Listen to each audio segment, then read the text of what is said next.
मंगलाचरण करू.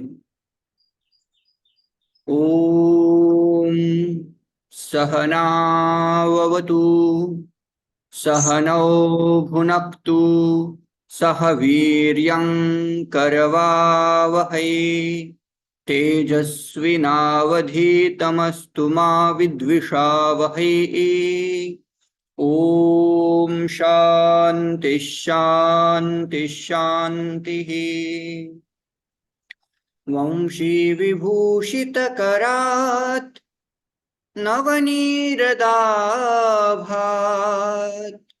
पीताम्बरादरुणबिम्बफलाधरोष्ठात् पूर्णेन्दुसुन्दरमुखात् अरविन्दनेत्रात् कृष्णात् परं किमपि तत्त्वमहं न जाने. कृष्णात् परं किमपि तत्त्वमहं न जाने. श्रीमद्भगवद्गीतेच्या या अभ्यासक्रमामध्ये सर्वांचं एकदा स्वागत. प्रश्न असतील तर अनम्यूट करा. इतर वेळेला सगळ्यांचे माईक मी म्यूट करतो म्हणजे बाकीच्यांना काही अडचण येणार नाही. ओके. श्रीमद गीता हा जो कोर्स आहे या कोर्समध्ये तुम्हाला मुख्यत्वाने दुसरा अध्याय ज्याला आपण सांख्ययोग म्हणतो, गीतेचा तिसरा अध्याय ज्याला आपण कर्मयोग म्हणतो आणि गीतेचा 16वा अध्याय ज्याला दैवी संपत किंवा आसुरी संपत्तीचं वर्णन 16व्या अध्यायात केलेलं आहे, ते 3 मुख्यत्वाने आपण अध्याय पाहणार आहोत. आणि तुमच्यापैकी जवळपास 7 जण जरी असले तरी तुम्ही 7ही जण गीतेचं व्यवस्थित पारायण करतात. गीतेचा अर्थ तुम्हाला बऱ्यापैकी माहीत आहे असं मला स्वरूप सरांनी कळवलं आहे. आणि माहीत असून सुद्धा पुन्हा तुम्ही सगळे उपलब्ध आहात क्लास ऐकण्यासाठी, त्याबद्दल तुम्हाला सर्वप्रथम धन्यवाद आणि तुमचा आभारी आहे. आता पहिल्या अध्यायाची समरी तुम्ही पारायण करताना पाहिलेलेच आहे काय काय झालेलं आहे. ज्यावेळेला धृतराष्ट्र संजयाला प्रश्न विचारतायत की धर्मक्षेत्रे कुरुक्षेत्रे समवेताः युयुत्सवः मामकाः पांडवाश्चैव किम कुर्वत संजय. हे संजय, धर्मक्षेत्र असलेल्या कुरुक्षेत्रावर समवेताः युयुत्सवः, समवेताः म्हणजे एकत्रिताः, एकत्र आलेले. कोण? युयुत्सवः, युयुत्सु असा शब्द आहे ज्याचा अर्थ होतो योद्धुम इच्छुः. म्हणजे काय? ज्यांना युद्धाची इच्छा आहे असे असलेले समवेताः, एकत्रित आलेले असे कोण आहेत? पुढच्या पंक्तीमध्ये, पुढच्या क्वार्टरमध्ये, पादामध्ये असं म्हणतात की मामकाः पांडवाश्च, माझे आणि पंडूचे पुत्राः, पुत्र हा शब्द तिथे टाकायचा. मामकाः पांडवाश्च किम अकुर्वत, काय करते झालेत, असा धृतराष्ट्राने संजयाला प्रश्न केला. आता प्रश्नाचं उत्तर देत असताना संजयाने दोघही, मामकाः म्हणजे माझे, म्हणजे धृतराष्ट्राचे पुत्र काय करते झालेत, त्याचा जवळपास 11व्या 12व्या श्लोकापर्यंत धृतराष्ट्राच्या पुत्रांचं वर्णन केलेलं आहे. आणि त्यानंतर मग पांडवाः किम अकुर्वत, त्याचं उत्तर देत असताना मग पांडूचे पुत्र, पांडव पक्षामध्ये काय काय चाललेलं आहे त्याच्याविषयी. Okay, now there is another problem. I am going to speak in Hindi because there is one audience. जी, तो हिंदी का भी होने के कारण मैं अभी हिंदी के ऑडियंस होने के कारण मैं अभी हिंदी में बोलूंगा. ठीक है, सबके लिए ठीक है ना ये? हाँ ठीक है. तो अभी इतनी डिफिकल्ट नहीं है तो सब समझ पाएंगे ऐसा मुझे लगता है. ठीक है, मैं कंटिन्यू करता हूं. धृतराष्ट्र ने संजय से पूछा, उसके बाद संजय ने उत्तर देना प्रारंभ किया और सर्वप्रथम मामकाह मतलब मेरा धृतराष्ट्र का पुत्र क्या किया उसने, ऐसा प्रश्न किया। उसके ऊपर संजय बोल रहा है कि ओ दुर्योधन, यदि किसी को कुछ प्रश्न है हैंड रेज करिएगा, पूछिएगा। ओके, ठीक है। तो उसके बाद संजय अभी उत्तर दे रहा है पहले अध्याय में। दृष्ट्वा तु पांडवानेकम व्यूढ़ दुर्योधनस्तदा आचार्यमुपसंगम्य राजा वचनम अब्रवीत। मैं पहले अध्याय की समरी करता हूं, उसके बाद आपको द्वितीय अध्याय में पढ़ाऊंगा डिटेल में, ठीक है। तो दुर्योधन अब्रवीत, दुर्योधन बोला, लेकिन कब बोला? दृष्ट्वा तो पांडवानीकम, पांडवानाम अनिकम दृष्ट्वा, पांडवों की जो सेना है उस सेना को देखकर दुर्योधन बोला। और वो पांडवों की सेना कैसे थी? व्यूढ़म, और व्यूढ़म मतलब व्यूह से युक्त, ऐसी पांडवों की सेना थी। और उस समय उस सेना को देखकर दुर्योधन बोला, लेकिन किसके पास जाकर के बोला? बोलते हैं आचार्यम उपसंगम्य। सबसे पहले दुर्योधन आचार्य के पास पहुंचे, द्रोणाचार्य के पास पहुंचे। अभी देखो यहां थोड़ा विचार करने जैसा है ये टॉपिक। कौरवों का सेनापति कौन है, आपको पता है? बताइए जरा, कौरवों के सेनापति कौन थे? भीष्म महाराज। भीष्मजीत है। तो एक्चुअली राजा दुर्योधन, वस्तुतः ये राजा भी नहीं है। तो यह संजय जी जब राजा ये शब्द यूज कर रहे हैं और बाद में बोल रहे हैं कि वो द्रोणाचार्य के पास गए, तो इसके पीछे कुछ ना कुछ लॉजिक है, कुछ तो है। यद्यपि दुर्योधन राजा नहीं है तो भी वो खुद को राजा ही मानता है और अपने पिताजी के सारे काम वही निर्वहन करता है।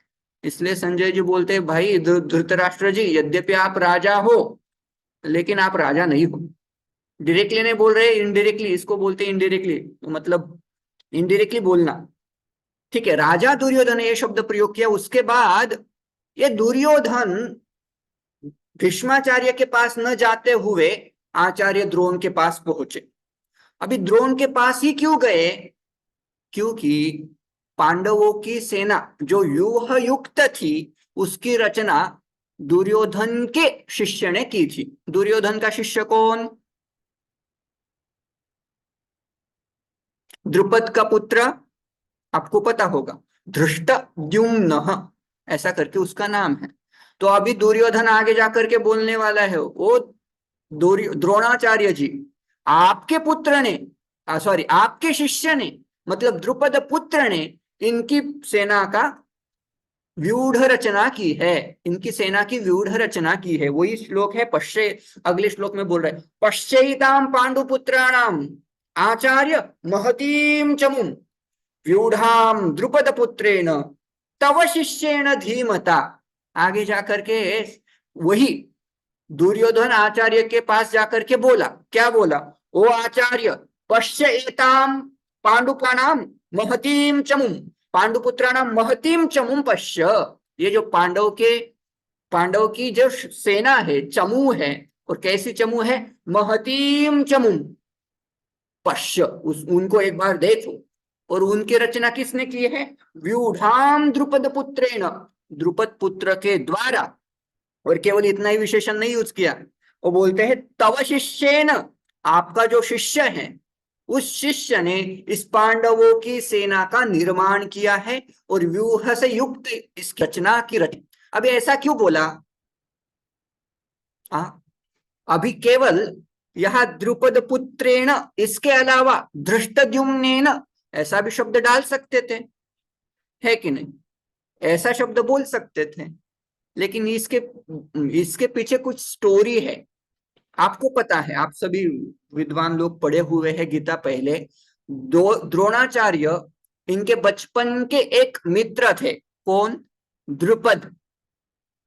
उन दोनों के बीच में जब वो गुरुकुल में थे, उनमें डिस्कशन चलता था कि वो द्रुपद द्रोणाचार्य जी को बोलता था, जब द्रोणाचार्य आचार्य नहीं थे, सिंपल एक बच्चों की उम्र में जब एक साथ थे तो द्रुपद बोलता था, भाई मैं जब आगे जाकर के बड़ा हो जाऊंगा ना, मेरा आधा राज्य आपको दे दूंगा।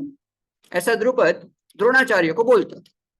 लेकिन एक्चुअली वो बड़े हुए, द्रुपद राजा बन गए, और द्रोणाचार्य और एकदम पुअर ब्राह्मण थे, गरीब ब्राह्मण थे। उनके पास उनके पुत्र को खिलाने के लिए दूध भी नहीं था। वो आटे में पानी डाल करके उनको बोलते, भाई ये दूध है, इसको पी लो, ऐसा करके बोलते थे। तब जा करके द्रोणाचार्य जी की जो पत्नी थी द्रोणी, उन्होंने द्रोणाचार्य को रिक्वेस्ट किया कि आपके पुत्र तो राजा हैं, जाओ उनको कुछ मांग के लाओ, उनके पास से कुछ एक गाय तो लेके आओ। तो द्रोणाचार्य वहां जाते हैं।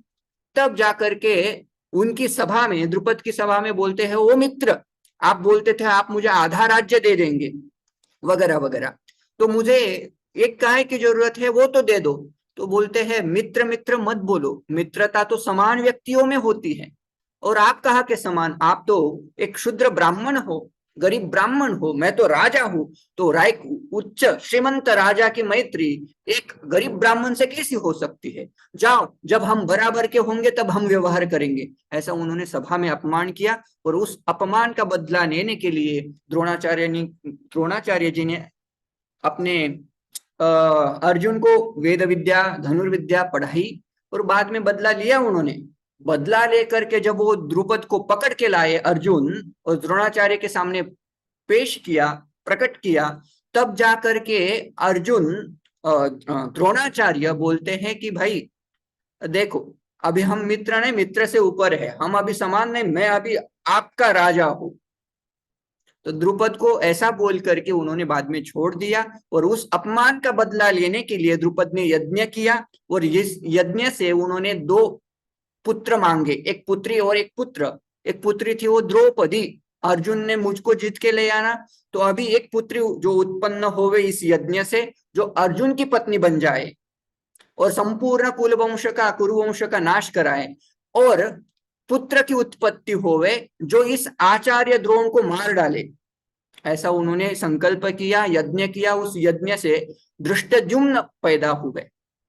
और अभी द्रोणाचार्य जी को दुर्योधन ये रिमाइंड कर रहा है, वो बोल रहे, वो आचार्य, वो द्रोणाचार्य, आपके जो शत्रु है कौन? द्रुपद, उनके पुत्र ने, मतलब धृष्टद्युम्न ने इस व्यूह का, इस सेना का निर्माण किया है।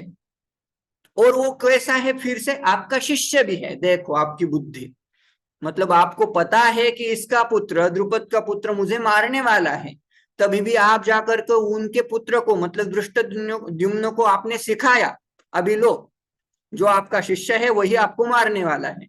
और ऐसा बोल करके आगे जाकर के बोलता है, इतना ही नहीं, अत्र शूरा महेश्वासा भीमार्जुन समायुधि युयुधानो विराटश्च। तो अपने पूरे अपने पक्ष में विद्यमान जो भी नरवीर है, उन सब का उन्होंने क्या किया? उच्चारण किया। हाँ, ये सारे लोग हमारी सेना में अभी फिलहाल उपलब्ध है, पांडव सेना में।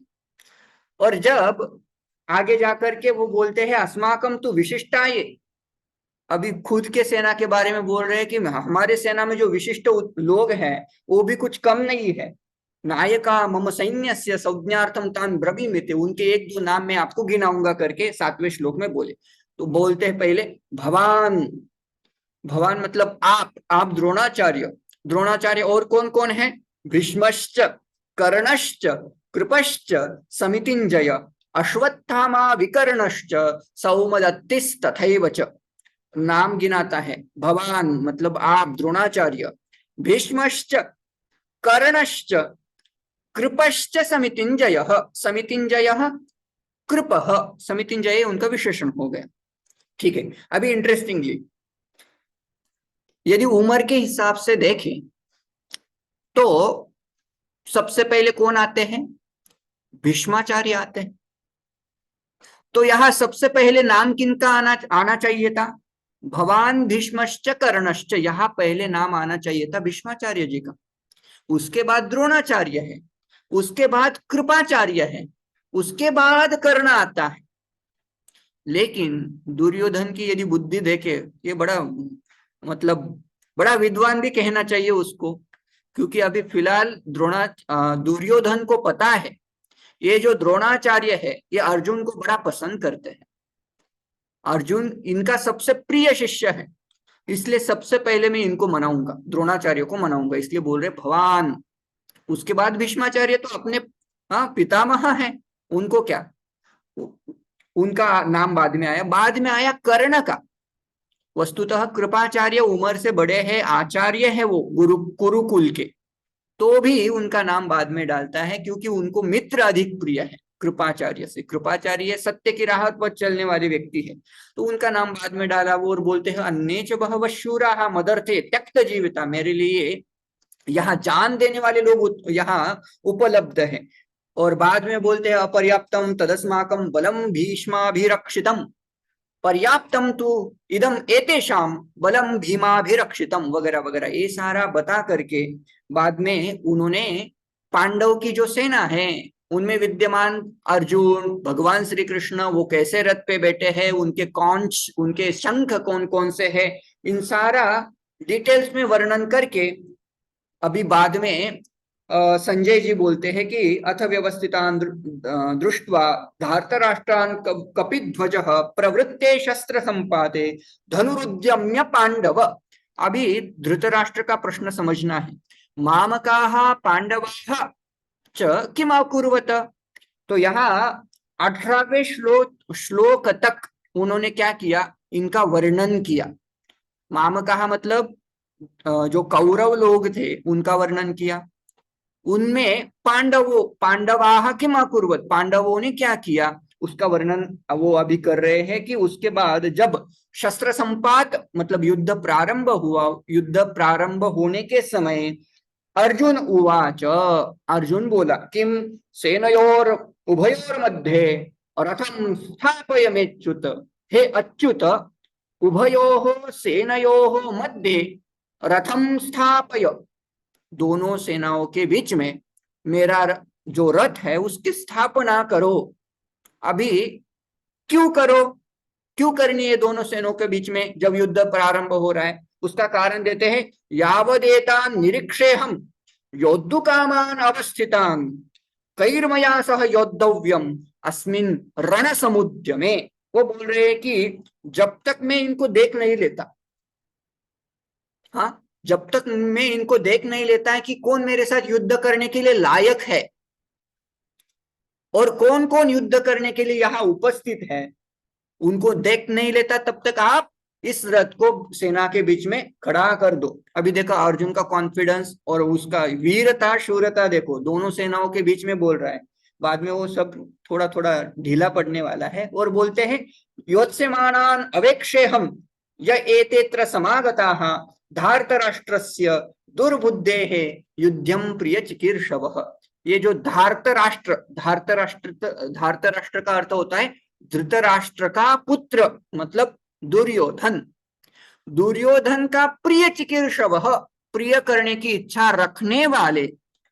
और कैसा, वो धार्तराष्ट्र मतलब दुर्योधन कैसा है, अर्जुन उसके लिए विशेषण यूज करता है दुर्बुद्धे, धार्तराष्ट्रस्य दुर्बुद्धि, जो दुर्बुद्धि है, दुर्बुद्धि युक्त जो दुर्योधन है, उनका प्रिय चाहने वाले लोगों को जब तक मैं देख ना लूं तब तक भगवान आप इस रथ को दोनों सेनाओं के बीच में रखो।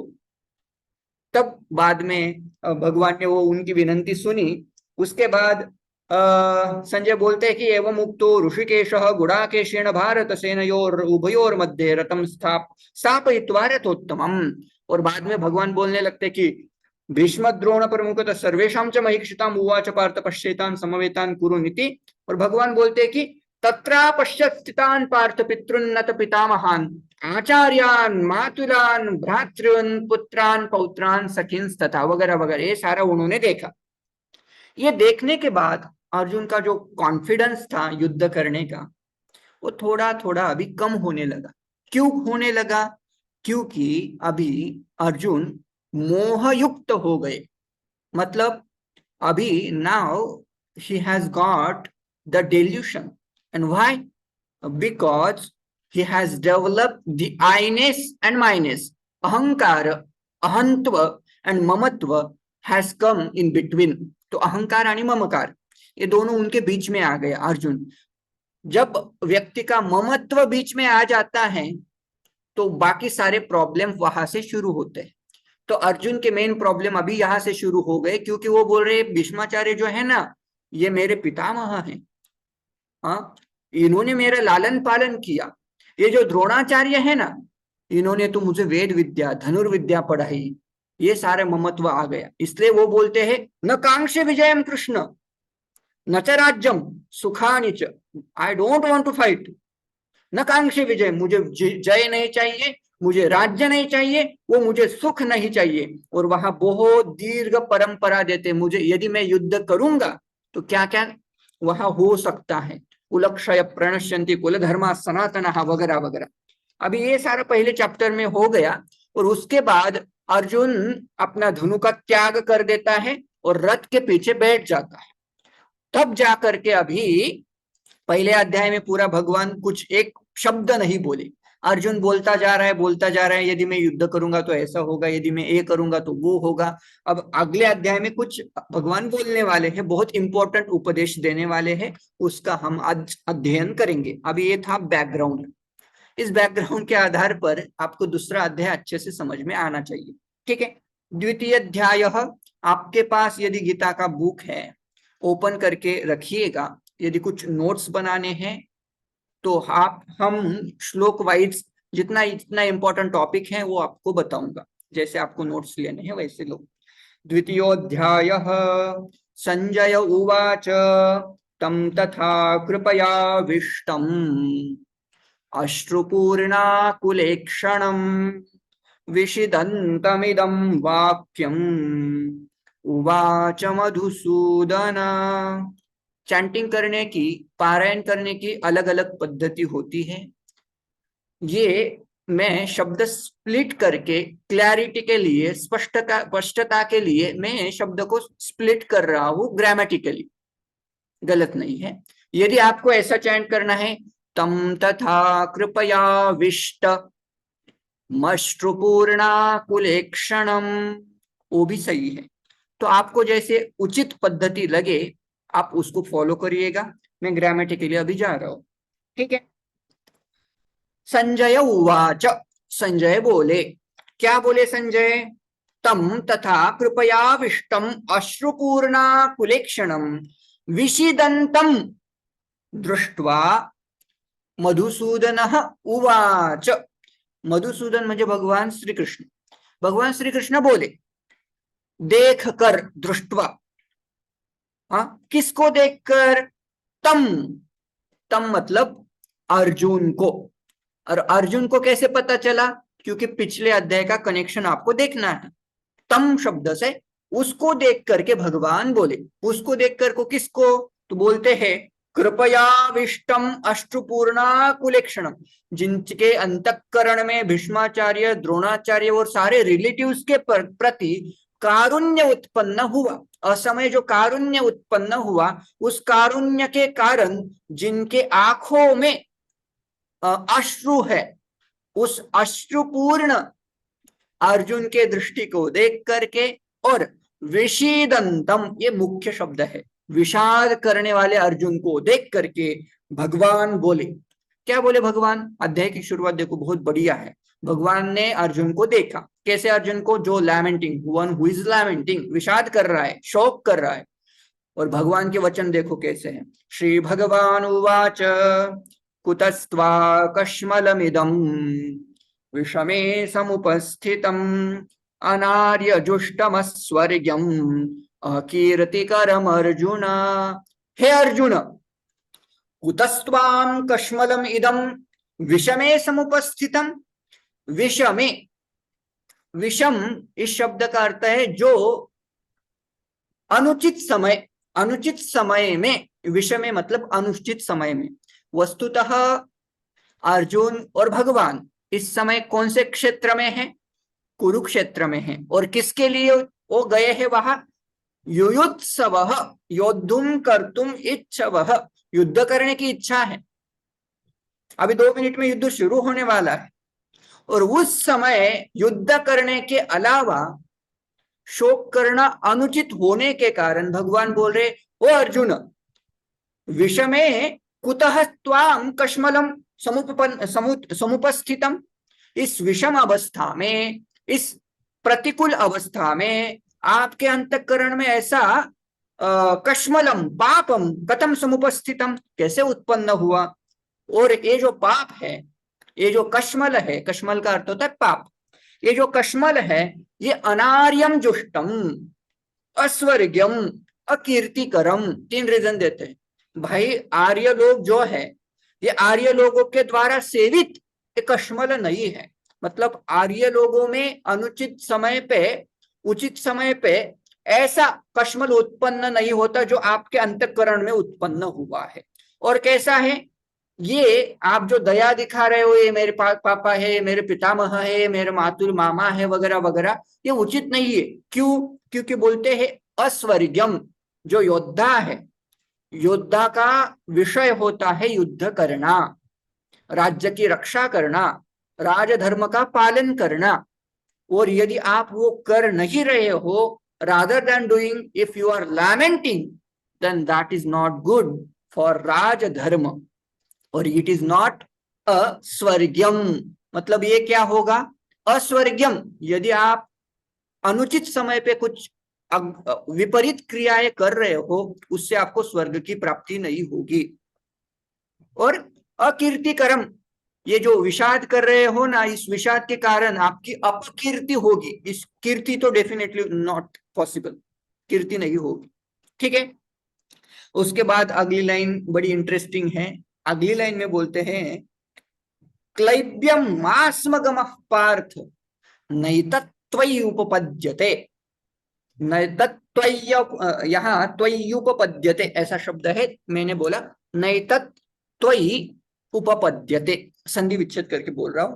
क्षुद्रम हृदय दौर्बल्यम त्यक्तोत्तिष्ठ परंतप। हे परंतप, परंतप शब्द का अर्थ होता है परांतापयति इति परंतप, जो शत्रुओं को ताप देता है ना। अर्जुन के लिए विशेषण यूज किया, परान अथवा परम तापयति, संतापयति इति परंतपः, जो परम, परम मतलब दूसरे लोगों के लिए, शत्रुओं के लिए ताप देता है। मतलब अर्जुन का नाम सुनते ही बाकी के लोग संतप्त हो जाते, संतप्त मतलब दुखी हो जाते है ना। ओ परंतप, ओ अर्जुन, क्लैब्य मास्मगमः पार्थ, ओ पार्थ, आप ऐसी नपुंसकता को मत प्राप्त हो, है ना, छोड़ दो इस नपुंसकता को। क्यों? नैतत् त्वयि एतत् उपपद्यते। त्वयि मतलब आप में ये नपुंसकता शोभायमान नहीं है, आपको ये नपुंसकता शोभा नहीं देती। नैतत् त्वयि उपपद्यते, अरे आप तो साक्षात जेने संग्रामे हरुचिंतिला, भगवान ज्ञानेश्वर महाराज ज्ञानेश्वरी में लिखते हैं कि जिस व्यक्ति ने संग्राम में, युद्ध में साक्षात हरुचिंतिला मतलब भगवान शिव को जीता है, ऐसे पुरुष में ये नपुंसकता कहां से आई? ऐसे अर्जुन में नपुंसकता कैसे शोभा देगी? तो भगवान बोल रहे, भाई आप में ये नपुंसकता शोभा नहीं दे रही, इसलिए इसका त्याग करो। और क्षुद्रम हृदय दौर्बल्यम त्यक्त्वा उत्तिष्ठ परंतप, ये हृदय, आपके हृदय में विराजमान जो क्षुद्र दौर्बल्य है, दुर्बलता है, उसका त्याग करो और उठो, युद्ध करो, ऐसा भगवान ने बोला। अभी तक अर्जुन ने पहले अध्याय में बहुत सारा बोला, अभी फिर से वो आर्गुमेंट दे रहे, फिर से वो तर्क दे रहे, मैं युद्ध क्यों नहीं करना चाहता। आगे जाकर के अर्जुन बोल रहे, अर्जुन उवाच कथम भीष्ममहं संख्ये द्रोणं च मधुसूदन ईशुभिः प्रतियोत्स्यामि पूजार्हा वरिसूदन। ओ अरिसूदन, ओ मधुसूदन। अभी देखो अर्जुन के विशेषण, दोनों के विशेषणों का यदि विचार करेंगे, मधुसूदन, अरिसूदन, ये देखो संबोधन है, भगवान के लिए यूज किए गए हैं। अर्जुन बताना चाहता है, भगवान आप शत्रुओं का हनन करने में एक्सपर्ट हो, आप अरि सूदन, सूदयति मारयति इति सूदन, जो मारते हैं, है ना, उनको सूदन बोलते हैं। आप किनका सूदन करते हो, आप किसको मारते हो, आप किसके हंता हो, तो बोलते हैं आप अरि। अरि शब्द का होता है शत्रु, शत्रुओं को मारने में जो निपुण है, कुशल है, ऐसे आप अरिसूदन। और दूसरा विशेषण यूज किया मधुसूदन, मधु नाम के दैत्य को मारने वाले आप हो। और आप मुझे बोल रहे हो कि आप भीष्माचार्य को मार दो, द्रोणाचार्य को, जो भी जितने भी आए हैं उपस्थित है उनको मार दो, युद्ध करो, ऐसा बोलना चाहते हो? वैसा मैं नहीं कर सकता। कथम अहम भीष्मम द्रोणम च संख्ये युषुभि प्रतियोत्स्यामि। मैं भीष्माचार्य जी के साथ, जो मेरे पितामह हैं, जो मेरे गुरु द्रोणाचार्य है, उनके साथ मैं युषुभि ही कथम प्रतियोत्स्यामि। युषु इस शब्द का अर्थ होता है बाण। इनके साथ मैं बाणों से कैसे युद्ध करूं, इनको कैसे मारूं? और क्यों नहीं मार सकता मैं? क्योंकि पूजार्हऊ, ये दोनों भी पूजा करने के लिए योग्य है। यदि मैं कुछ करूं तो उनके लिए पूजा करूं, उनकी सेवा करूं, उनको बाणों से कैसे मार पाऊं भगवान? तो अर्जुन ने अपनी द्विधा भगवान के सामने रखी। इसके ऊपर यदि आपको और पढ़ाई करनी है, ज्ञानेश्वर महाराज जी ने खूब सुंदर लिखा है। हाँ, तो जब भी आपको समय मिले तब जाकर के आप ज्ञानेश्वरी भी पढ़िए। यदि प्रश्न है तभी अनम्यूट करिएगा। हाँ, बाकी समय बाकी लोगों को डिस्टर्ब मत करो। अगला, आगे जाकर के अर्जुन बोल रहे हैं गुरुण हत्वा हि महानुभावान् श्रेयो भोक्तुम भैक्षमपि हलोके हत्वार्थ कामांस्तु गुरूनिहैव भुंजीय भोगान रुधिर प्रदिग्धान। ये श्लोक है। इस श्लोक में बोलते हैं कि महानुभावान गुरून् अहत्वा श्रेयो भोक्तुम भैक्षमपि इहलोके, इहलोके इस लोक में ऐसे महानुभाव गुरुओं को मारे बिना यदि मुझे भिक्षा भी मांगनी पड़े, वो शब्द है भोक्तुम, भैक्षम भोक्तुम श्रेय, यदि मुझे भिक्षा मांग करके खानी पड़े ना, तो भी वो मेरे लिए श्रेय, श्रेयस्कर है। मैं भिक्षा मांगूंगा, लेकिन भीष्माचार्य, द्रोणाचार्य, कृपाचार्य, ऐसे लोगों को मैं कदापि नहीं मारूंगा। हत्वार्थ कामस्तु गुरुनिहैव भुंजीय भोगान रुधिर प्रदिग्धान। इनको मार करके जो विषय मुझे प्राप्त होने वाले हैं वो इनके रुधिर से, रक्त से युक्त, और ऐसे इनके रुधिर से युक्त जो विषय है, राज्यादि है, सुखादि है, ऐसे राज्य सुखादि को प्राप्त करके मैं क्या करूंगा भगवान? और बाद में अभी भगवान कुछ बोल नहीं रहे, भगवान सिर्फ एक स्माइल दे रहे हैं अर्जुन का ये सारा वक्तव्य सुन करके। अर्जुन को लगा अरे मैं ही बोलता जा रहा हूँ, मैं ही बोलता जा रहा हूँ, भगवान कुछ बोल ही नहीं रहे, सिर्फ एक स्मित हास्य कर रहे हैं, क्या करूं अभी? तो अर्जुन सडनली उनका स्टेटमेंट, बोलने का तरीका थोड़ा बदल देते हैं। अभी तक अर्जुन बोल रहे हैं कि मैं युद्ध नहीं करूंगा भगवान, मैं युद्ध कदापि नहीं करूंगा, लेकिन आगे जाकर के अभी बोलने वाले हैं न चैतद्विद्मः कतरन्नो गरीयो यद्वा जयेम यदि वानो जयेयुः यानेव हत्वा न जिजीविषामस्तेव स्थिता प्रमुखे धार्तराष्ट्राः। अर्जुन के शब्द है न च एतद्विद्मः कतरन्नो गरीयः, युद्ध करना गरीय है या युद्ध न करना गरीय है। गरीय इसका अर्थ होता है उचित क्या है, श्रेष्ठ क्या है। युद्ध करना उचित है, युद्ध न करना उचित है, इन दोनों का विवेक वो भगवान मैं कर नहीं पा रहा, मैं नहीं कर पा रहा हूं। यदि वा जयेम यदि वानो जयेम, मैं जीतने वाला हूं या नहीं जीतने वाला ये भी मुझे पता नहीं है भगवान। याने वहत्वा न जिजीविषाम, जिनको न मार करके मैं जिजीविषा मतलब जीतने की इच्छा, जे तुम इच्छा जिजीविषा, जीवितुम इच्छा जिजीविषा, है ना।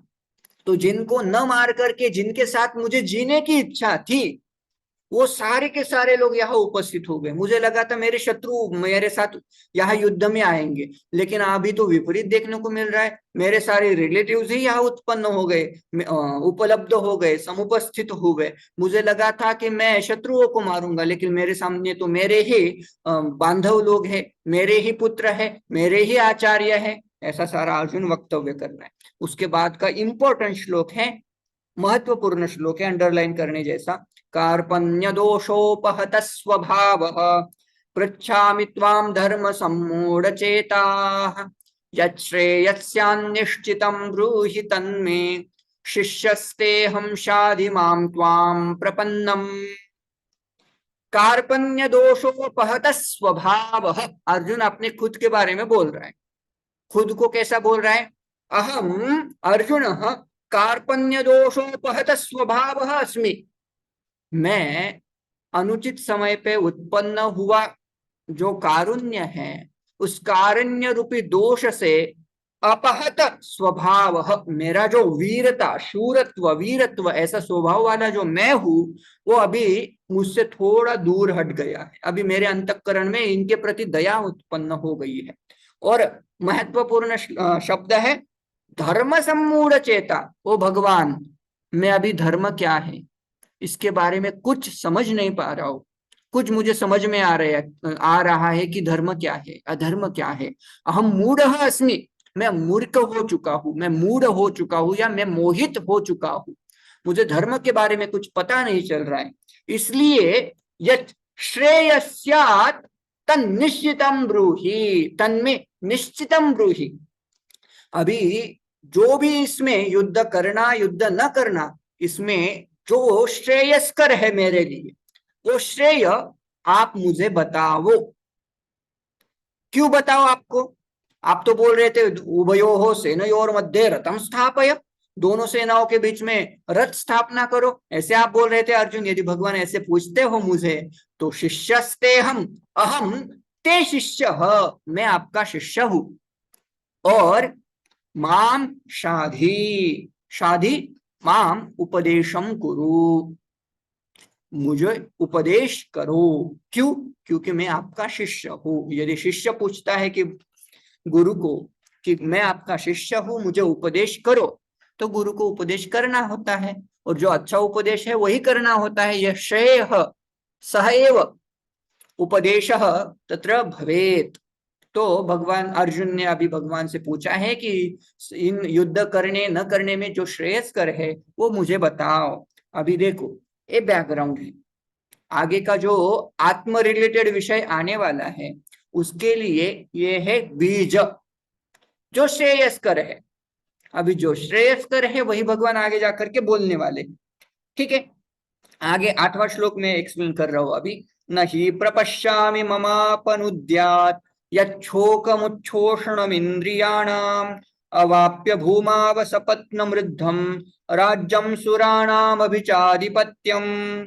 अर्जुन आगे जाकर के उतना शिष्यस्ते हम शाधि माम त्वाम प्रपन्नम इतना बोल करके अर्जुन नहीं रुका।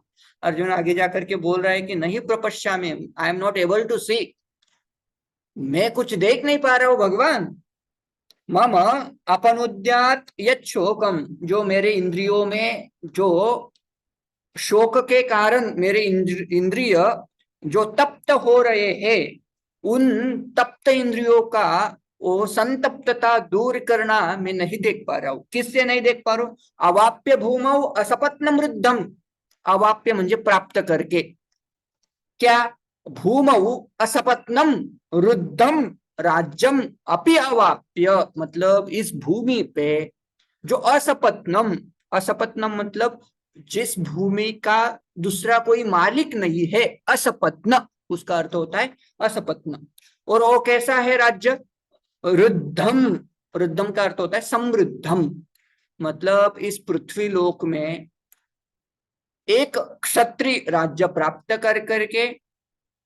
करके या समृद्ध राज्य प्राप्त करके भी मेरे इंद्रियों में जो पीड़ा चल रही है रिलेटिव के वध के कारण, उसको दूर कर पाना शक्य नहीं है। मतलब यद्यपि मुझे राज्य प्राप्त होगा, तो भी इस राज्य से मेरा शोक नष्ट नहीं होगा भगवान। इतना भूमि पर का क्या, अपि सुराणाम च अधिपत्यम, वो स्वर्ग का राज्य भी मुझे मिल जाए तो भी इस शोक से मैं बाहर नहीं आ पाऊंगा। अभी अर्जुन का बोलना यहां तक हो गया।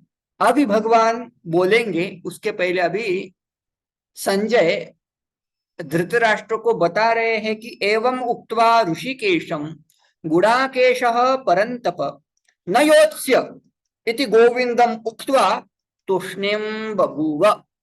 क्या हुआ उसके बाद, ऐसे सारे अर्जुन ने भगवान को बताया, और बताने के बाद उसका लास्ट सेंटेंस क्या था, न योत्से अहम युद्धम न करिष्यामि, मैं कदापि युद्ध नहीं करूंगा, इति उक्त्वा तूष्णीम बभूव।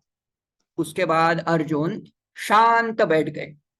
अभी शांत बैठने के बाद क्या हुआ, तमुवाच ऋषिकेशः प्रहसन्निव भारत सेनयोरुभयोर्मध्ये विषिदन्तमिदं वचः। अभी तम उवाच, तम मतलब अर्जुन को बोले। कौन बोले, भगवान बोले, मधुसूदन ऋषिकेशः बोले। कैसे बोले, प्रहसन, हंसते हुए मुद्रा में बोले। अरे भाई क्या क्या चल रहा है आपका, आप युद्ध करने के लिए आए हो और यहाँ आकर के क्या बिना कारण जल्प कर रहे हो, है ना। और बोलते हैं सेनयोर उभयोर मध्य विषिदंतम। अभी देखो विशेषण कैसा चेंज होता है। पहले अध्याय में अर्जुन बोल रहा है कि अरे यावदेता निरीक्षे हम योद्धु कामान अवस्थितान, जब तक मैं इनको देख नहीं लेता ना भगवान, तब तक आप इस रथ को दोनों सेनाओं के बीच में रख दो। लेकिन अभी देखो, अभी वही अर्जुन, सेम अर्जुन सेना के बीच में है और भगवान उनको देख पा रहे, भगवान उस अर्जुन को देख पा रहे। और कैसे अर्जुन को, विषिदंतम अर्जुनम उवाच, विषाद करने वाले अर्जुन को देखकर भगवान हंसते हुए बोले। अभी यहां से आपको मेन टॉपिक शुरू हो रहा है। 11वें श्लोक से लेकर के 25 श्लोक तक इंपॉर्टेंट टॉपिक है, आत्मविद्या, आत्म रिलेटेड विषय है। ठीक है, यह श्रेयस्यात्, ऐसा प्रश्न पूछा था। अभी आत्मविद्या ही शोक से निवृत्ति कर सकती है, इसलिए आत्मविद्या ही यहाँ श्रेयस्करी है। इसलिए भगवान अर्जुन का वो प्रश्न सुन करके, जो मेरे लिए श्रेयस्कर है वो बताओ, ऐसा प्रश्न सुन करके अभी भगवान श्री कृष्ण अर्जुन को उपदेश दे रहे हैं।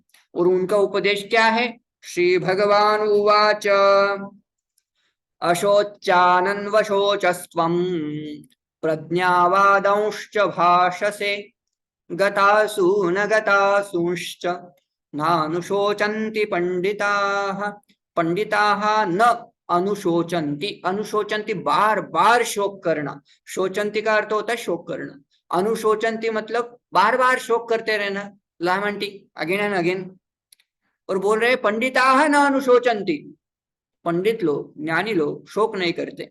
किसके बारे में शोक नहीं करते, गत असून, असू शब्द का अर्थ होता है प्राण, गत असून, जिनके प्राण निकल गए हैं उनको बोलते हैं गतासूनः। ठीक है, गतासूनः। और जिनके अभी तक प्राण नहीं निकले उनको क्या बोलेंगे, अगतासून। तो शब्द है गतासून गतासूंश्च नानुशोचन्ति पंडिताः, जिनके प्राण निकल गए हैं शरीर से उनके बारे में, मतलब जो मर गए हैं उनके बारे में, और जो अभी तक जीवित है मरे ही नहीं उनके बारे में भी पंडित लोग क्या नहीं करते, शोक नहीं करते। और अर्जुन, आप तो इनके बारे में शोक कर रहे हो, वो तो अभी तक जीवित है, सब आपके जो रिलेटिव्स हैं वो तो अभी तक जीवित हैं, उनके बारे में शोक क्यों करना है। और जो मरने वाले हैं, जो मरेंगे, जो मर चुके हैं, उनके बारे में भी शोक क्यों करना है। आप ऐसा नहीं कर रहे हो अर्जुन, आप कर रहे हो अशोचान अन्वशोचः त्वं। आप क्या कर रहे हो, अशोचान, शोच शब्द का अर्थ होता है शोक करने के लिए योग्य, अशोच शब्द का अर्थ होता है जो शोक करने के लिए योग्य नहीं है। ओ अर्जुन, आप उनके बारे में शोक कर रहे हो जो शोक करने के लिए योग्य नहीं है। इतना ही नहीं कर रहे हो, शोक कर रहे हो ठीक है, लेकिन प्रज्ञावादांश भाषसे। अब प्रज्ञा मतलब वो एक बुद्धिमान लोगों के जैसे बोल रहे हो, बुद्धिमान लोगों के जैसे वक्तव्य मेरे सामने कर रहे हो कि मैं युद्ध नहीं करूंगा, यदि युद्ध करूंगा तो सब योद्धा लोग मर जाएंगे, तो उनकी स्त्रियों का क्या होगा, वो वर्णशंकर आएगा, वर्णशंकर आएगा तो पितृलोक ऊपर से नीचे गिरेंगे। ये सारे बोलने की जरूरत क्या है आपको? तो ये सारा बोलने के बाद बोलते हैं कि अशोचान नन्वशोचस्त्वं प्रज्ञावादंश्च भाषसे गतासून गतासूंश्च नानुशोचन्ति पंडिताः। पंडित लोग इसके बारे में शोक नहीं करते। और आगे जाकर के बोलते इतने ही नहीं, ये शोक करने के लिए योग्य नहीं है। भीष्माचार्य जी जो लोग हैं शोक करने के लिए योग्य नहीं है। क्यों नहीं है? तो बोलते हैं नत्वेवाहम जातुनासम नत्वम नेमे जनाधिपाः न चैव न भविष्यामः सर्वे वयम अतः परम। नत्वेवाहम जातुनासम नत्वम नेमे जनाधिपाः। ये श्लोक जरा इंटरेस्टिंग श्लोक है, उसके बारे में पदों के ऊपर जरा ध्यान दीजिएगा। भगवान बोल रहे ऐसे कि न तू एव अहम जातुनासम इति न त्वम जातु नासित नासी ही इति न त्वम इमे जनाधिपाः न आसन इति न। मतलब ऐसी स्थिति नहीं है जिस स्थिति में मैं नहीं था, आप नहीं थे और ये जनाधिप नहीं थे। मतलब क्या? आत्मदृष्टया यदि मुझे देखे, आत्मदृष्टया यदि तुझको ही देखूं अर्जुन को, या आत्मदृष्टि से इन सबको देखूं, तो ये आत्मदृष्टि से नित्य है, इटर्नल है। ऐसे कौन सा भी काल नहीं था जिस काल में ये तीनों के तीनों लोग, मैं, you and others, were not there. The atman in the आत्मा ये तीनों काल में उपलब्ध था। तो आत्म स्वरूप से मैं भी उपलब्ध था, अर्जुन भी उपलब्ध है, और ये सारे राजा लोग भी उपलब्ध है ही। न चैव न भविष्यामः सर्वे वयम अतः परम। और भविष्य काल में भी मैं ऐसा ही रहूंगा, आत्म स्वरूप से नित्य रहूंगा। तू अर्जुन तू भी भविष्य काल में ऐसा ही नित्य रहेगा। और ये जो राजा लोग जिनके बारे में तू बोल रहा है कि यदि मैं युद्ध करूंगा इनको मारूंगा ये मर जाएंगे, ऐसा नहीं होने वाला है। आत्म स्वरूप से ये लोग भी कंटिन्यू होने ही वाले हैं, कंटिन्यू रहने ही वाले हैं। तो वयम अतः परम परम अपि भविष्यामः, इसके बाद भी हम रहने वाले हैं। इतना 12वें श्लोक में बोला। तो आत्मा का नित्यत्व ये टॉपिक फिलहाल चल रहा है, उसके बारे में फिर से बोल रहे हैं। आत्मा तो नित्य है, उसके लिए दृष्टांत दे रहे। क्या दृष्टांत? देहिनोऽस्मिन् यथा देहे कौमारं यौवनं जरा तथा देहांतर प्राप्ति धीरस्तत्र न मुह्यति। देहिनः अस्मिन् देहे कौमारं यौवनम जरा, ये अलग अलग अवस्थाएं जैसी आती है एक ही देह में। देहिन मतलब आत्मन की अलग अलग, जीवात्मन की अलग अलग अवस्थाएं होती है। पहले वो बच्चा होता है, बच्चा के बाद तरुण होता है, तरुण के बाद वृद्धावस्था। ये सारी अवस्थाएं एक ही जीवात्मा देखता रहता है। और वैसे ही जैसे अवस्थांतर से वो जीवात्मा मोहित नहीं होता, वैसे ही मृत्यु भी एक अवस्था ही है। इसलिए मृत्यु इस अवस्था से जीवात्मा को दुखित या शोकित नहीं होना चाहिए। ये उपदेश भगवान ने दिया।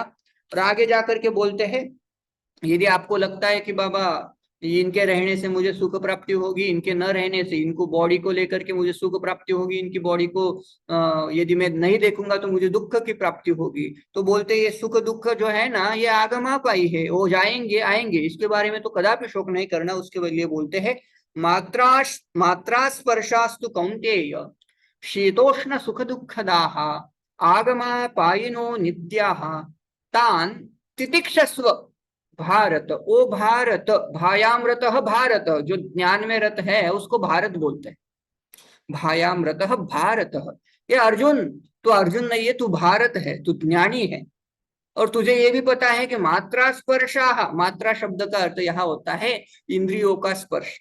इंद्रियों के स्पर्श से उत्पन्न होने वाला जो सुख दुख है, वो सुख दुख कैसे उत्पन्न होता है? शीत की अपेक्षा है और शीतता का स्पर्श होता है तो वहां से सुख उत्पत्ति होगी। लेकिन ऑलरेडी शैत्य काल चल रहा है, शैत्य काल में यदि ऑलरेडी आपकी बॉडी को हीट की जरूरत है तब जाकर के आपको शीत की प्राप्ति होती है, तो बिल्कुल वो सुख प्रदान करने वाला नहीं है, है ना। तो अलग अलग अवस्था में सुख दुख, शीत उष्ण आदि ये द्वंद्व ये आएंगे जाएंगे। और ये जब जब ये द्वंद्व आएंगे ये अकेले नहीं आएंगे, ये सुख और दुख को साथ लेकर के आएंगे। लेकिन इसके बारे में शोक नहीं करना। क्यों? ये स्वभावतः आगमापाई है। आगम मतलब आने वाले, अपाई मतलब जाने वाले। आगमापाई होने के कारण ये आएंगे, कुछ समय के लिए रहेंगे, कुछ समय के बाद फिर से चले जाएंगे। चक्रनेमि क्रमेण, एक मेघदूत से एक पंक्ति, चक्रनेमि क्रमेण भाग्यदशा ऊपरी अधः गच्छति, ऐसा करके एक पंक्ति है, मुझे अभी याद नहीं आ रहा है, लेकिन सेम आइडिया है। कोई बात नहीं, आगे जाते हैं। और जो व्यक्ति इस सुख दुख का सहन करता है उसको धीर बोलते हैं। तो उसका वर्णन आता है, यम ही न व्यतयन्ते ते पुरुषम पुरुषर्षभ सम दुख सुखम धीरम सोमृतत्वाय कल्पते। जो व्यक्ति इन शीतोष्णादि द्वंद्वों से व्यथित नहीं होता वो व्यक्ति धीर कहलाता है। और ऐसा बोलते हैं कि वो अमृतत्व प्राप्ति करने के लिए, वो परम पुरुषार्थ प्राप्ति करने के लिए वो वही योग्य पुरुष है, अधिकारी व्यक्ति है। मतलब क्या?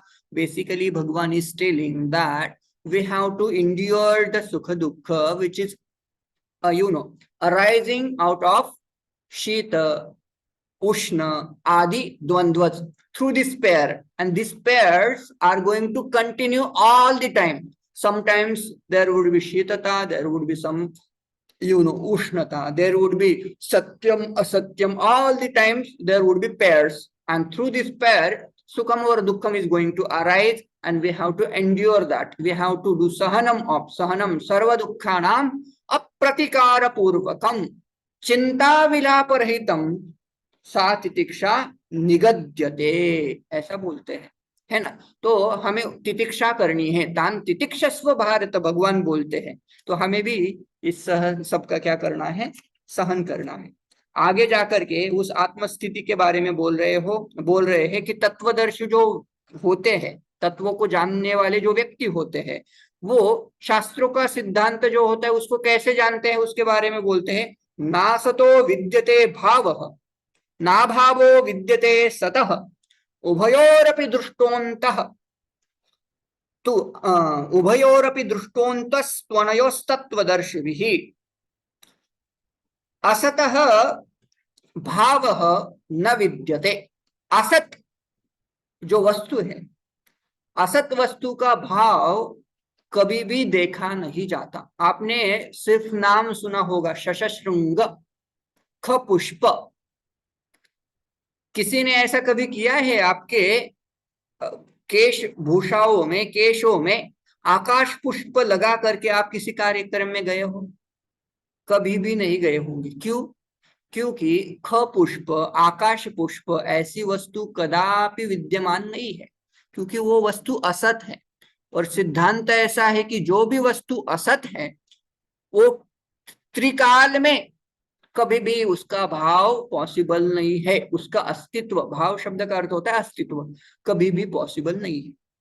और वैसे ही ना भावो विद्यते सतः, सत जो वस्तु है उस वस्तु का अभाव किसी भी काल में देखा नहीं गया। और आत्मा जो वस्तु है ये आत्म वस्तु सत वस्तु, इसलिए आत्मा का कभी भी कौन सी भी अवस्था में अभाव कदापि शक्य नहीं है। तो ये सिद्धांत है। ऐसा कौन बोलते हैं? उभयोः अपि उभयोः सत असतोः दृष्टः अन्तः, अंतः निर्णयः। भगवान भाष्यकार, यदि भगवान शंकराचार्य जी का शांकर भाष्य यदि आप देखते हो, अंत शब्द का अर्थ करते हैं निर्णयः, सिद्धांतः।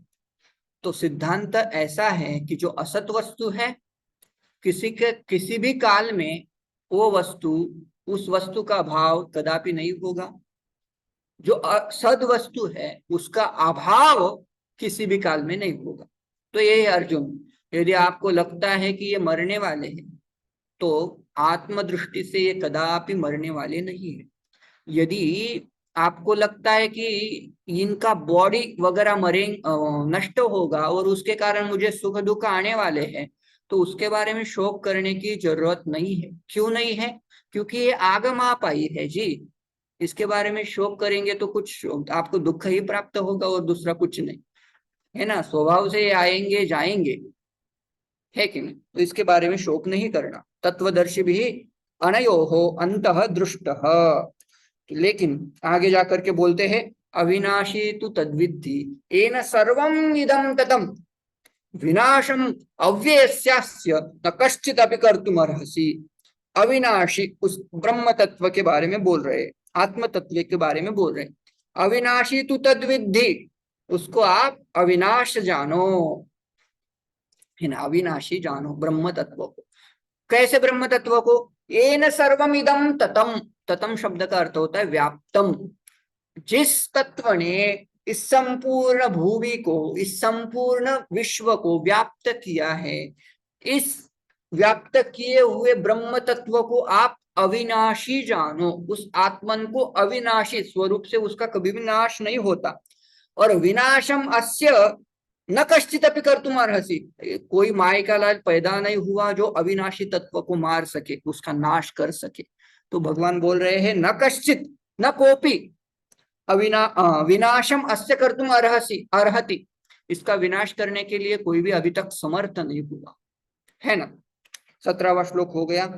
आगे जाते थोड़ा मैं 25 तक लेता हूँ। अंतवंत इमे देता नित्यस्वक्ता शरीरिणः अनाशिनो अप्रमेयस्य तस्मात् युध्यस्व भारत, है ना। अंतवंत इमे देहा, देह जो है वो अंतवंत है, उनका अंत होना ही होना है। उत्पन्न हुए हैं तो मरेंगे, मतलब नष्ट तो होंगे ही।